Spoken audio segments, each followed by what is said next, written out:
Hello, I'm Dave Rye, sitting in for Vera Beth Johnson on Save Our Sovereignty. My guest is William Norman Grigg. He is with the John Birch Society, a longtime controversial organization. He lives in Appleton, Wisconsin, but he's from Idaho originally. It's nice to have you. You're in Billings for all of a few hours, right? Exactly. A whirlwind tour of Montana. You make your living as the senior editor of the Birch Society magazine, which is called The New American? New American, correct. Okay, how much actual editing does that involve? It involves a fair piece of editing, but most of what I do involves the conceptual end of things. That is to say, I collaborate with my associates to choose topics to write about. I do a lot of the writing and a lot of the first and final draft editing as well. Okay, how much of the time are you on the road as a lecturer? It varies, anywhere from 3 to 4 months to 2 to 3 weeks. This year, fortunately, I'm only out for 3 weeks. Okay, fortunately, because you have a wife and family. Exactly, a wife and 3 boys. Okay. One of the things you're talking about in Billings is what you're calling the global gun grab. That would be news to most people, and it is to me too. What's that all about? I attended last July's Small Arms Conference at UN headquarters, and that was the first time that the United Nations had ever overtly called for global regulation of the civilian possession of firearms. And the consensus achieved last July at that meeting called for international regulation of firearms possession by non-state actors, meaning with a special emphasis and a special focus on the gun-owning population in the United States, which was identified to that to world peace. Why the United States? Because we're the biggest nation of individual gun owners or something biggest like that? and most powerful nation and the most armed in terms of the sheer numbers of people who possess firearms. Arguably, the rate of firearms ownership is higher in Switzerland, but there are more gun owners among the civilian population in the United States than in any other country. One of the figures I heard at this conference was that there are something on the order of 400 million firearms in private circulation here in the United States, and that this quantity exceeds the total amount of all the world's armies and all the world's police agencies combined. And so in terms of raw numbers, if not in terms of skill, it could be said that the American gun-owning population outguns the rest of the world, which is why the United Nations is focusing on the supposed need to bring about the incremental disarmament of the American public. Incremental, not instant. No, that will not happen. Okay. Exactly, that will not happen instantaneously. Can happen even if they wanted it to? Exactly. At present, the United Nations doesn't have the power or the means to go about confiscating firearms. But what is happening is that our own domestic institutions are being reconfigured in a way to bring about the eventual confiscation of civilian firearms or the eventual abolition of that right. In what way are they being reconfigured? The most important way comes through the consolidation of our military and police functions, which is something that the United Nations program calls for. The idea that you break down the walls between the military and the police to create an internal security force. And this is something that has happened, quite frankly, on an accelerated pace since September 11th. And we now have an Office of Homeland Security that disposes of some elements of our military, our National Guard. And this is something which comports with the long-term design of the United Nations to create an internal security force. One of the other things, apart from the militarization and centralization of law enforcement that the United Nations calls for, is the recognition by every central government that it has a duty to control all the firearms within its borders. Kofi Annan, the current Secretary General, back in the year 2000, put out a report in which he said that so-called illicit firearms, and by definition under the UN's program, civilian-owned firearms are illicit. Illicit firearms have to be brought within the control of states. And the means whereby they would do this would be various initiatives. You'd start with such things as gun buyback programs, which we have had in American cities, and amnesties for people who possess illegal firearms, and eventually, when necessary, active measures by law enforcement officers to confiscate illegal firearms. In the city of Chicago right now, you have a group called CAGE, which is the Chicago Anti-Gun Enforcement Agency, which is entrusted with the duty of going around literally confiscating firearms in compliance with that city's draconian gun control laws. These are the types of initiatives that fall under the rubric of what I call the global gun grab. And many people don't understand the connection with the United Nations, but it is an eternal principle, quite frankly, that in matters of disarmament, both national and individual, all roads eventually lead to the UN. Your organization has made the UN the boogeyman for Well, the UN more actually, than 40 years now, and it's still basically a powerless organization. The UN actually has made itself a very effective bogeyman. We just try to hold up a mirror to the UN to let people know what they intend to do. All right, but it still has no power. I mean, It has a great deal more power than most people assume. For instance, just this past April 11th, the United Nations announced that it had received the final not signatures, but ratifications of the International Criminal Court Treaty, which will go into effect on July 1st. That's a court which claims universal jurisdiction, meaning that people who live in countries whose governments have not ratified that treaty would be subject to prosecution if they commit an act which the UN considers to be a violation of international law. The predecessor of that organization is the International War Crimes Tribunal for the former Yugoslavia, which is in The Hague. That's where the UN's International Criminal Court will be headquartered. In order to prosecute suspects, the United Nations, acting with its allies and with compliant national authorities, has actually kidnapped people to put them on trial. Former political leaders, unsavory people like Slobodan Milosevic, for whom I bear no brief, obviously, literally was kidnapped under pressure from the United States directed at the former Yugoslavia in order to deliver him to The Hague. There also is a movement afoot to extradite the current president of Serbia, to stand trial before the International Tribunal for The Hague. That's another really interesting precedent. As that applies to Americans, the most troublesome precedent involves a Rwandan pastor by the name of Elizifan Ntakarunimana. He was living in Houston, Texas in 1996. He fled from Rwanda during the horrible genocide that ensued in 1994. The United Nations demanded that he be extradited from this country. The FBI, our FBI, acting on orders from the United Nations, arrested him and detained him for the purpose of extradition. It took about 1.5 years or so to work out the legal machinery for extraditing him to a UN court in Tanzania because there was no existing extradition treaty. And finally, the Clinton administration was able to find a federal judge that would sign off on the illegal extradition of this American resident to stand trial for things he had supposedly done in Rwanda. That's important because a legal resident alien in our country, somebody who comes here in compliance with our immigration laws, enjoys the same procedural rights and immunities as an American citizen. So you have a precedent here under which an American citizen could face UN justice, be extradited by our country in compliance with UN treaties and conventions. Back up a minute. You said the FBI acting under UN orders. Yes. I didn't know the FBI ever acted under UN orders. The FBI not only acted under UN orders to arrest Pastor Ntakarunimana, it was involved in securing the so-called crime scene in Rwanda under UN supervision. So that illustrates what I'm talking about in terms of the efforts to modify, to adulterate, to subvert our own institutions in compliance with our so-called international You're mind-boggling me obligations. in a minute. In a way, I've tended to think of the FBI as strictly a domestic organization.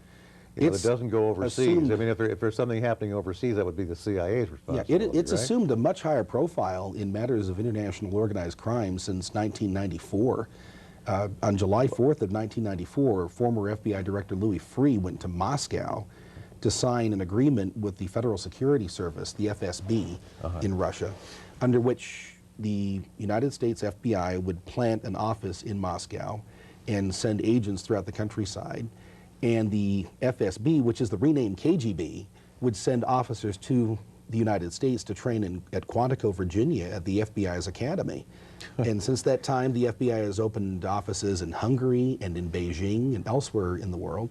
They're becoming really, quite frankly, the GBI, the Global Bureau of Investigation, rather than the FBI. Right, but if a UN person gives them an order, how can they follow that? Can't they just say, hey, I take my orders from the President or from the Congress or something like that? I hope they would say that their chain of command doesn't terminate with the United Nations Secretary General, but with respect to the FBI, and unfortunately with respect to our own military, there are many circumstances in which the UN has operational command over American law enforcement and military personnel, because we are giving that command to them, not because they're taking it by force, but because of actions undertaken by our own leaders that are delivering these elements of our government over to the operational control of the UN. Is there a timetable for this global gun grab? I don't think there is a firm when could it timetable. likely happen? I mean, that sounds like such a slow process, it wouldn't occur during our lifetime. It may or it may not. I incrementally. think one of the things that is happening is that abroad, where the United Nations has the means and the opportunity, it actively and aggressively seeks to disarm civilian populations. That took place in Haiti, for instance, in the early 1990s, and it was American military personnel who were given the assignment of going door to door with gun registration lists to seize firearms from Haitian civilians. It's happened in El Salvador, it's happened in Guatemala. There are active measures underway right now in Costa Rica. In the Balkans, in Kosovo in particular, you've had another circumstance in which American military personnel have been used to go out and collect weapons from civilians, primarily the Serb civilians who remain in Kosovo. Most of them have been chased out. But there are many instances, once again, around the world where, when given the opportunity, the UN will go about aggressively collecting firearms through amnesties, through gun buybacks, and where necessary, by full force raids. So it's something which is underway elsewhere, but it's something that has not yet had a visible or palpable impact on our own circumstances here in the United States. But if present trends continue, it eventually will. Get really basic. What's wrong with having an unarmed population? An unarmed population is prey to criminals, not only in the private sphere, but in the public sphere. You have a circumstance where citizens are disarmed, that criminals enjoy a competitive advantage, and one of the results is that you always have a sharp spike in gun-related crime. That's what's happening right now in England. They outlawed handguns in 1997. Since that time, they have had an escalating campaign of armed crime as criminals enjoying their advantage have been preying upon the disarmed civilian population in Great Britain. That's one problem. The larger problem, however, is that if a government itself becomes corrupt, if a government itself becomes a criminal syndicate, an unarmed population becomes fodder for genocide. That's happened in the former Soviet Union, that happened in Nazi Germany, it happened in Cambodia, and it happened in 1994 in Rwanda under the very eyes of a UN peacekeeping force. So there's sort of a two-pronged problem here. You become vulnerable to criminals in both the public and in the private sphere. And the disarmament of law-abiding civilians historically has been an indispensable precursor for genocide or other forms of political mass murder. One of the things I like to say is that St. Augustine, in his work The City of God, pointed out that justice being taken away, what are kingdoms but vast robberies? A government that's not committed to protecting the rights of the governed is a criminal syndicate. But it differs from private criminal syndicates in one key point, and that is that governments, as criminal syndicates, are much, much better at mass murder than their private sector competition. I like to say that mass murder is the only area of human existence, in which government is more efficient than the private sector? In which government outperforms its private sector competition. Very good point. I have the impression that British police are unarmed a lot of the time. They're not anymore. Right? They're not anymore? No. Was that true? That was true. We used to hear about their pride in having their bobbies who didn't carry guns and things like that. The Bobby is named after Robert Peel, who organized the British police agencies. They didn't need to use guns, and historically they had taken great pride in the fact that England was supposedly more civilized and you could resolve matters without the resort to armed force on the part of agents of the state. However, in recent years, this is something that was documented in the April 30th Los Angeles Times. Subsequent to the outlawing of the possession of handguns by the British public, you've had this sharp spike in armed violence on the part of street gangs and private criminals in Great Britain, and now the Bobbies are becoming a paramilitary organization.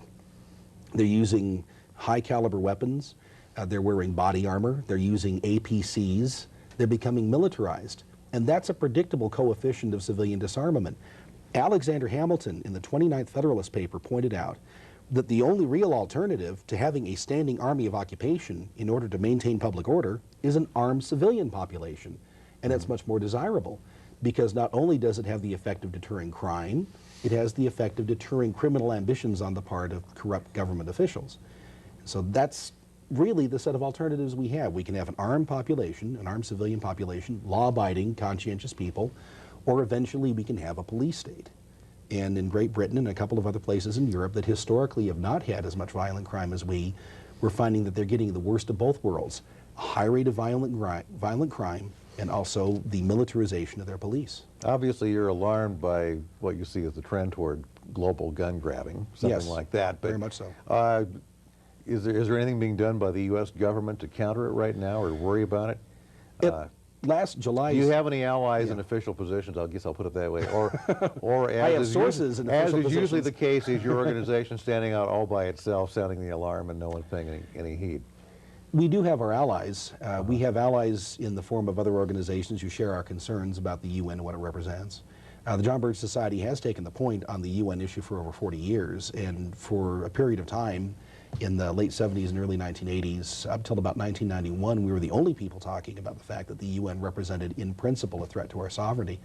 We do have allies whose names I would rather not divulge, who occupy positions of public trust, but they're sources rather than allies, I would have to say. All right. There are people among our elected representatives in government we would consider to be broadly compatible with us in terms of our worldview, one of whom is Representative Ron Paul from Texas, who has authored legislation to get our country out of the UN. It's called the American Former Libertarian nominee for president, if Yes. as I recall, before he went back to being a Republican. 1988 and 1992, I believe. He was a Libertarian candidate for president. He, of course, is an Air Force veteran. He was a flight surgeon in the Air Force before going into politics. And he's got things he'd rather do than politics, as most statesmen do. But he's the author of House Resolution 1146, the American Sovereignty Restoration Act, which the John Birch Society supports. Is that one going anywhere? Yes, as a matter of fact. It was introduced in 1997, and we had, if memory serves, I think we had something like 50 members of the House of Representatives vote for it in 1997, which seems fairly insignificant until you realize that's the first time in over 50 years that there had been legislation before the Congress to get our country out of the UN. When most recently it was voted on, I believe in the year 2000, it earned 78 votes, which is a fairly significant increase, and 1/3 of the way to the number of votes that we need in order to have the measure carry in the House of Representatives. So there is some good momentum. It's modest but measurable momentum towards passage of that measure.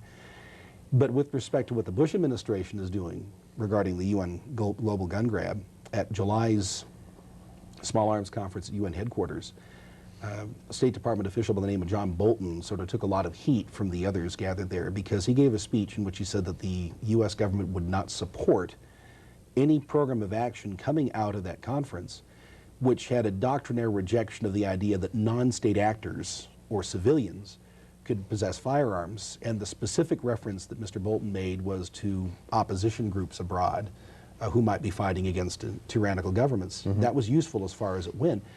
The problem was, with respect to our own domestic situation, Mr. Bolton said that America has a long and proud tradition of private ownership of firearms for recreation, for hunting, people who own private gun collections as a historical interest and things of that sort. And that's all very well and good, but he didn't mention the fact that firearms historically have been a tool of self-defense for Americans, and historically they have been regarded, especially by the founders of our country and the drafters of the Constitution, as an ultimate check on the ambitions of our own government should it grow corrupt.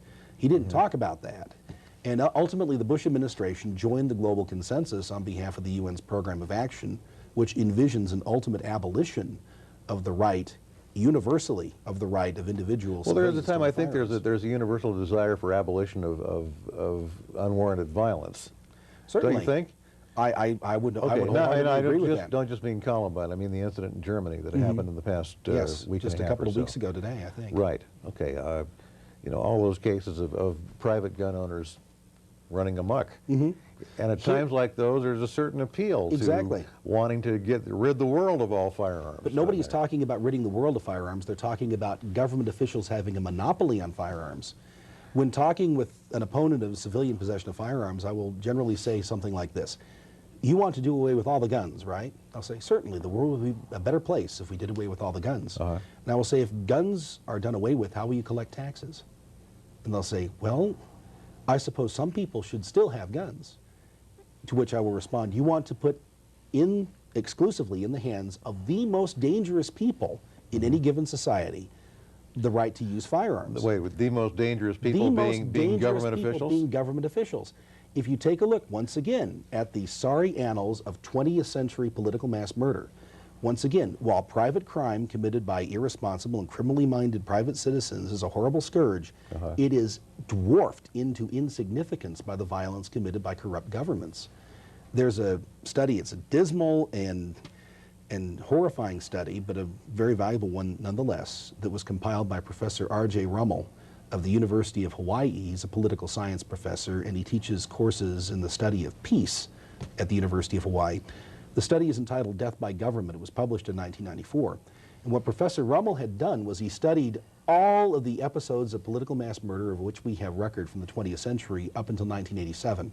He studied the wars as well, and he came away with a rather sobering and sorrowful conclusion, which is, first of all, that unaccountable government is the most dangerous thing of which we have record. It's more deadly than war, it's more deadly than disease, it's more deadly than natural disasters. That between 1900 and 1987, over 170 million people were killed by their own governments in time of peace, and that warfare, as bad as it is, and it's a horrible scourge, and it's something that governments do, private citizens don't go to war, as bad as government is, unaccountable government is much deadlier than war. And what the United Nations represents, as embodied in the preamble to its founding charter, is the promise of ridding the world of the scourge of war. In exchange for what? In exchange for the centralization of political power in an unaccountable elite that ultimately would have a monopoly on the use of force, recreating on a global scale the conditions that Professor Rummel analyzes and defines as the precursor for mass murder. And I don't think that's a really good exchange, quite frankly. Can the argument be made that people who elect a corrupt or murderous government get what they deserve? You know, H.L. Mencken thought so. He said famously that democracy is the theory that the people know what they want and deserve to get it good and hard. But the problem here is that often what you will have is one man, one vote once. I mean, in 1933, in the crucial election... That was my next question. Did the German people deserve Hitler? I don't think they did. I don't think anybody deserved Hitler. Well, a plurality of the Germans voted for Hitler, and not a majority. A slightly smaller plurality voted for the communist candidate. Between those two movements, and Stalin, of course, had ordered the German Communist Party to support Hitler, the operative phrase for the German communists was "Nach Hitler kommen wir," after Hitler we come. And so they supported the election of Adolf Hitler on the assumption that he would so immiserate the German population that the field would be cleared for their ascent to power. And the problem here is that there was a large and very civilized element of German society that didn't understand what Hitler represented because he had disguised his ambitions. Here was somebody who was a creation of the dregs of the Bohemian counterculture in Germany, who had disguised himself as a champion of middle-class values and the savior of the economically strapped Germany. And after he was elected, one of the first things that happened, of course, was the Reichstag fire, the Enabling Act, which gave him total power. And he immediately began to undermine and subvert all of the checks and balances that existed under the Weimar Constitution. And one of the things that he immediately did was to start consolidating, militarizing, and centralizing all of the formerly independent police agencies of Germany, put them under the control of his own party, his ruling party. And by 1938, the National Socialist government in Germany had begun the active disarmament of everybody but Nazi Party officials and civilians who were allied in some way with the Nazi Party. And so it was an outgrowth of that whole program. And this was all done in the name of preserving peace and public order in National Socialist Germany. And of course, that regime became an engine of mass destruction, warfare, and genocide. Germany is an extreme example, but you're implying here that power is inherently corrupting. Power is inherently corrupting. We enjoy, as Americans, no happy immunity to the tendency for corruption that we recognize in other governments and in other people. Our founding fathers knew that. They wrote a constitution to limit what they could do. Their operative assumption is that they could not be trusted with power. I mean, George Washington was the type of a man, for all of his faults, he had the normal allotment of faults. He had an extraordinary allotment of heroic character attributes as well. But he was somebody who would leave the room when praise was being directed at him because he understood his own susceptibility to pride. That's a good measure of the type of men who wrote a constitution to limit by law what they could do as members of the government, the representative government in our republic. And I think that insight is one that has been validated time and time again by subsequent history rather than vitiated by it. Go back to the global gun grab for just a minute. Are we seeing here an attempt at grabbing power by certain people, or are we seeing good intentions We're seeing both. gone awry? We're seeing, oh, for heaven's sake, there is nothing more dangerous in politics than militant good intentions. I think that most organizations, the UN not being an exception, that have grand ambitions attract a disproportionate number of people who have good ambitions, who are honorable and upstanding people who want to do good. No organization can long exist if it doesn't attract at least some people who are competent and worthwhile and trustworthy. That's even true of criminal syndicates. Well, that's the appeal of politics, isn't it? The chance to both do good and do well. The problem here is that the more refined your intentions, the more blind you become, really, to the downside of the powers you're accumulating.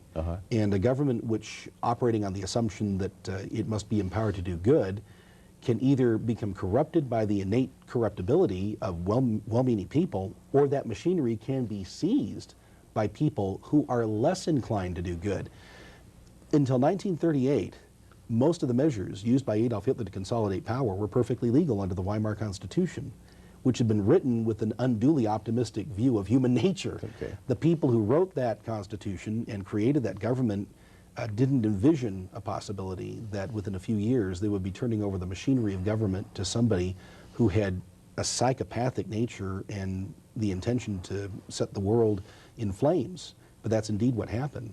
And the same thing has happened on a lesser scale in other governments as well. And it's something innate in human nature to abuse power once it's given. Is it fair to say that your view of government is also in tune with your view of human nature? What is government but the greatest of all reflections on human nature? All right, what I'm getting at is I guess, basically your view of government is based on the book of Genesis. Am I reading this right? The humankind is essentially fallen by its very nature? Yeah, okay. I've seen nothing in recorded history. Capable of flaws, capable of all kinds of sins of pride and things like that? Exactly. Okay. Yeah, very much so. I mean, Madison very famously wrote, if men were angels, no government would be necessary. We'd have the government that the angels enjoy, presumably, which is the government administered by God. We don't have that option right now. We have to create a government of some sort. So in your view, the essential function of government is as a check on our more base human impulses? It is to protect life, liberty, and property of the law-abiding. That's the sole and exclusive legitimate role of government, is a protective function. It's, I believe it was John Locke, it might have been John Locke, it might have been Frederick Bastiat, I'm pretty sure it was Locke, who said that government is the communal organization of the individual right to self-defense, which is why we have an army. It's why we have a navy. You know, the army is an interesting situation. Our founding fathers were leery of a standing army of occupation. They had felt the effects of a standing army that was controlled by a remote political elite. And so they inserted a clause into Article 1 of the Constitution requiring that the Army have an appropriation lasting no more than 2 years. So that Congress could exercise that type of a check over the possibility of the Army becoming a domestic menace. But Congress is given the right to maintain a Navy being, in concept, a purely defensive shield of our borders and our coastline. And that's a good example of, once again, this communal exercise of the individual right to self-defense. There are things that we delegate to the government that we cannot efficiently do for ourselves. I really don't think we can maintain a private Navy, for instance. No. But with respect to... Nor coin money. Exactly. Well, we could. But we could. Tough. I mean, it'd be called counterfeiting unless we work for the Federal Reserve, in which case it's called legal tender, but that's another discussion for another time. Right. But with respect to the protection of one's home, one's family, one's immediate community, that's a function we really cannot delegate to government. And we shouldn't want to create a government in which we would be under the constant protective scrutiny of government. That would become what is commonly called a police state. I don't really like to use that expression because I think that puts police into a bad light. I call it a robber state rather than a police state. But you're implying here that any organization that can protect you can also oppress you. Yes. At the same time. It can. Right. And that's one of the reasons. reasons. It's easy to fall from one category to the other. Mm-hmm. And unfortunately, in most places today, whether you're talking about in Asia or in Africa or in Latin America, some places in Europe, the police serve the function of protecting the regime at the expense of the rights and liberty of the governed. There was a really interesting discussion at the UN Small Arms Conference during one presentation on the abuse of firearms in Central Africa. There's a fellow from, I believe, Sierra Leone by the name of Isaac Lapia, who talked about the fact that almost all of the gun-related violence in his country was being carried out by the government and by militias that were controlled by the government. Very interesting disclosure. He was the only person in that entire 2-week conference to admit that the people to whom the United Nations wants to give this monopoly on firearms are the leading offenders through firearms violence of the rights of innocent and law-abiding civilians. If we are concerned about what you're calling the global gun grab, what's the alternative? What to do other than fret about it? Is there a place of action? Write letters to members of Congress? Well, obviously join your organization, I'm sure is something you'd say. I think that's something that would be very useful. I made that decision in 1993 precisely because I didn't want to be paralyzed by a sense of impending doom, as too many people who share my opinions have ended up being. But with respect to the UN, we have to confront the threat while it's still largely potential.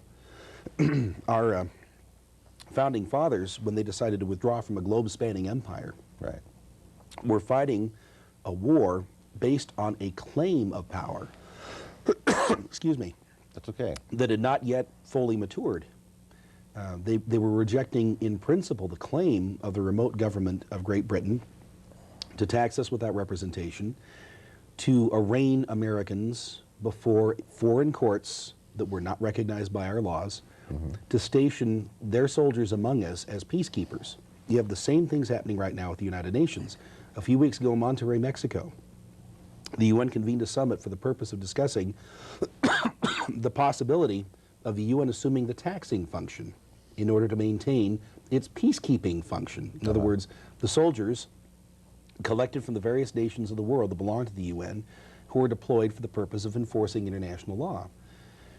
Taxation without representation is tyranny, we are told. The United Nations is talking about devising various means of taxing Americans and others in order to fund its non-representative ambitions. And now, of course, as I'd mentioned previously, they're developing the International Criminal Court, which will go into effect on July 1st of this year. One of the specific grievances mentioned in the Declaration of Independence was the fact that King George and his government were arraigning Americans, taking them overseas to stand trial before foreign courts, and that's what the ICC represents in principle. So you have to fight the threat in principle before it becomes embedded and established in an active threat to liberty. And we can do this by cutting off the funding to the United Nations through the House of Representatives, which is the primary focus strategically of the John Birch Society, organizing and mobilizing people in congressional districts across the country. Let me make a statement and a fairly long question, which should give you time to take a drink of water. Thank you. By the way, I know you're fighting a cold and a cough, and you're just kind of waiting out this day before you can go home tomorrow. Exactly. A couple of more appointments to get through, and after that, I appreciate you doing that. So, I appreciate the opportunity. I've had commitments when I'm sick before, and they're difficult. No fun at all. Difficult to be at the top of your game. Okay, that being the case, you know, a lot of times you might say, have a drink of water. You say, I'm from the Birch Society, and people will right us away think, oh, you must be some kind of right-wing nut. Right? Because that's how the group is portrayed. That is the caricature, yes. In the mainstream media. And I would think in your case it must be particularly difficult to be employed by them and to be their public spokesperson and to go around and then right away people assume that you're some kind of flake. You know, just right off the bat. You go through a problem like that or not? On occasion. Okay. On occasion. Not all the time? No. And one of the reasons why I found that the John Birch Society, the name the John Birch Society, is no longer the liability that it once was, is because typically now there's an effort on the part of the organs of the so-called mainstream media simply to deny us publicity. Whereas before in the 1960s and occasionally since then, for instance after the Oklahoma City bombing in 1995, there was an effort to conduct what I call the sandwich smear, which is where the Birch Society is listed between two organizations that everybody abhors. They will say right-wing extremist groups such as the Ku Klux Klan, the John Birch Society, and the Aryan Nations. And of course, one of these things is not like the others, as they used to say in Sesame Street. Well, there's a common liberal assumption that every conservative is a racist. Exactly. Right? Yeah, okay, so you put it between two racist organizations, that by implication implies that you somehow don't believe in equal rights for all people. That is exactly what happens. Okay. And I like to say that a hate group is any group of people whom liberals hate. Because typically what they will do is they will generate these lengthy lists of people who share affiliations or points of view they don't like, and they will find some way of commingling law-abiding, principled Americans who support the idea of equal rights with loathsome groups who deny that. Does the terminology of mainstream media bother you sometimes? Let me give you an example. I'm registered on a website called Classmates, which is just a way to find old high school buddies you haven't seen for years and years and years. But they ask you some questions about yourself, and the very first question they ask is, describe your current political views. And you have choices ranging on the spectrum from ultra-conservative to very liberal. Yeah. But those are the words they use. Exactly. They don't say, you never hear about an ultra-liberal. You never do. Only very liberal. You never hear about a left-wing extremist. You never hear about a left-wing hate group. One of the most egregious and consistent violators of fair play in that respect was Anthony Lewis, who was a New York Times columnist. Liberal columnist for the New York Times. Ultra-liberal, if I can use that phrase. Exactly. Right? Okay, yeah. Occasional columnist today. I had the opportunity in 1996 at a conference of the American Bar Association in Washington, D.C., to corner Anthony Lewis and very politely ask him about that. I said, Mr. Lewis, I've read your column now for a number of years, and from time to time, you will make reference or devote an entire column to the subject of right-wing hate groups. Is there any such thing as a left-wing hate group? And he chewed over that question for about 15 or 20 seconds, and finally he said, grudgingly, I suppose there could be such a thing. I mean, it's almost as if I'd asked him about the possibility of the existence of the unicorn, because from where he sits, as the universe is configured, there simply are no groups on the left who are motivated by hatred. When in fact... They're all motivated by a love of their fellow human beings. Exactly. And desire for bettering the human condition. Exactly. And all kinds of through noble causes the application of coercive force by government. And in order to obtain that power, what do? They make an appeal consistently to the basest elements of human nature: greed, avarice, ambition. They will find hate targets, wealthy, dead white European males and so forth, as mobilizing elements, or what I believe was Eric Hoffer who called them unifying elements. They'll find some kind of a unifying element. They will use this as a way of engendering passionate hatred on the part of a mass of people. They will use that to propel their political ambitions, to obtain power in order to coerce people to live in what they consider to be a better way than they are presently living. That's how the left mobilizes power. And you never hear them refer candidly to what they're doing, but if you listen to them with an eye to what their intentions are truly could be described as being with respect to the organization of power, the game becomes pretty transparent. How did you come upon your own personal political views? I don't really know. I remember when I was young, when I was, I believe, 16, it was the year that the SALT II Treaty was being discussed, the Strategic Arms Limitation Treaty with the Soviet Union. Right, okay, we're talking about 1979 roughly? Yeah. Okay. And I remember at the time starting to read a little bit about disarmament, about strategic arms talks, about the history of the Soviet Union. And as I read, I became quite disturbed. First of all, because it became clear to me that the Soviet Union was a singularly promiscuous violator of arms control treaties.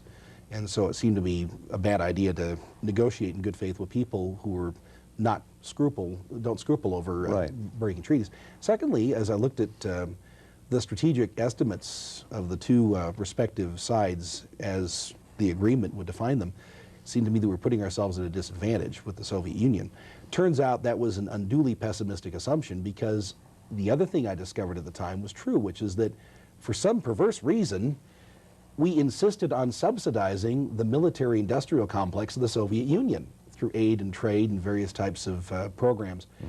That began a process, that realization began a process where I was starting to look critically at what our own government was doing, and I realized that a lot of what we do that puts our national interests at risk is actually the result of policies that are, let's be charitable, profoundly misguided at best on the part of many members of our government. But you weren't personally, say, conditioned by your parents to think in a certain My parents are apolitical. They're not indifferent to politics, but that's not their primary focus. But they wouldn't have guessed that you'd be doing this.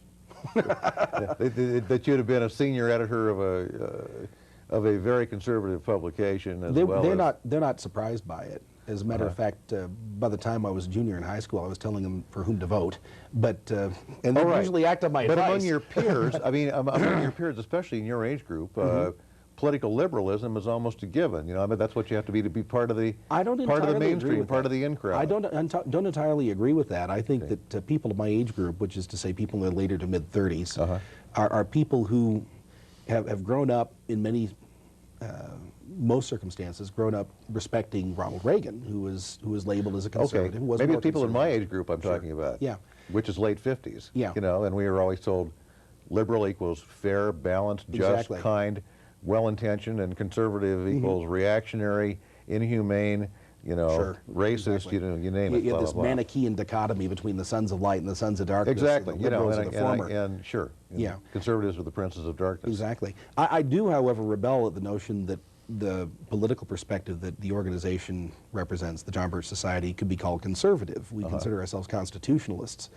because conservative is sort of a content-free label. What you do is you simply preserve things as they are. Good point. We're interested in restoring, quite frankly, the Constitution to its purity, and for that reason, we try to act without fear or favor, or with regard to party labels as well. Okay, so you don't regard reactionary to be a pejorative term? No, I don't. Okay. I don't think that it is an adequate description for our political point of view by any means. We're not at all reactionary. As a matter of fact, we believe that genuine human progress comes when government is confined to its proper sphere and people can exercise the full breadth of their creative And I've got to gifts. cut you off right there. We're down to our final 10 seconds or so. My guest has been William Norman Grigg. He's with the John Birch Society, senior editor of the New American Magazine. He's in Billings just for a day. I hope you've enjoyed him. I certainly have. Thank you for watching.